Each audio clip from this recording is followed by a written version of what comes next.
Þá ætlum við að skoða frádrátt eða mínus, eins og það er stundum kallað.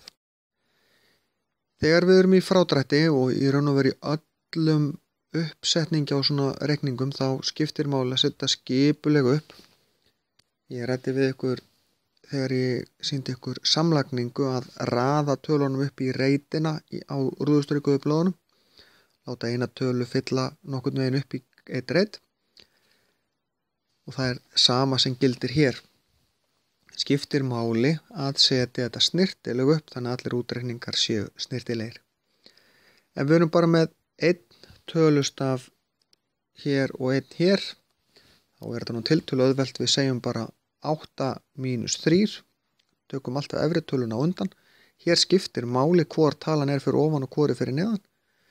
Við setjum töluna sem er fyrir framan í dæminu ef að dæmið er skrifað til dæmis svona. Þá er þetta uppsetningin á því. Talan sem er á undan er alltaf fyrir ofan. Og 8 mínus 3, við drögum 3 af 8 og fáum út úr því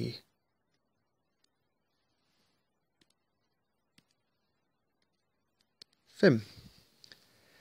Ef 2 tölustafir ræða, hér gildir það sama, svo talan sem er fyrir ofan var á undan, að þá byrja ég fyrir aftan. Ég byrja hérna megin, sjá því. Og ég segi 6 mínus 5 gefur mér 1 og 3 mínus 2 gefur mér líka 1. Og ég kom með svar. Ég einfallega dreg fyrst aftara tölunar, neðri töluna frá þeirri efri og svo tölu númer 2 og þá er ég komið með svar. Lækist örlítið ef að talan fyrir neðan er hærri. Því að 5 mínus 9 gefur mér tölu sem er minni en 0, gefur mér mínustölu. Það gengur eiginlega ekki upp í svona uppsetningu. Til þess að þetta gangi upp þá þarf ég að taka til láns sem kallað er. Því að ég þarf að breyta þessu hér í 15. Það ger ég með því að fá eina 10 lánaða hérna af 6-unni. Þá breytist 6-an í 5 og ég skrifa 5 hérna og 5-an hérna fyrir aftan. Þessi 6 breytist í 5, þessi 5 hér breytist í 15 af því ég fekk 1 tug lánaðan úr 6-unni. Og nú get ég dregið frá. 15 mínus 9 gefur mér 6 og 5, þetta er ekki lengur 6, þetta er 5.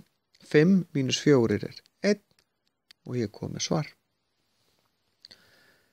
Sama gildir í raun hér. Hérna þarf ég að fá lánað af því að ég get 0 mínus 9 gefur mér bara eitthvað vilsu, gefur mínustölu. Ég þarf að breyta þessi 10, við það breytist þetta í 2. Og svo dreg ég frá 10 mínus 9 er 1. En aftur lendi ég vandræðum því að 2 mínus 9 gefur mér mínustölu.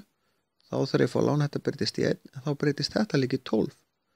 12 mínus 9 gefur mér 3. Þið sjáum ég skrifa alltaf beint fyrir neðan.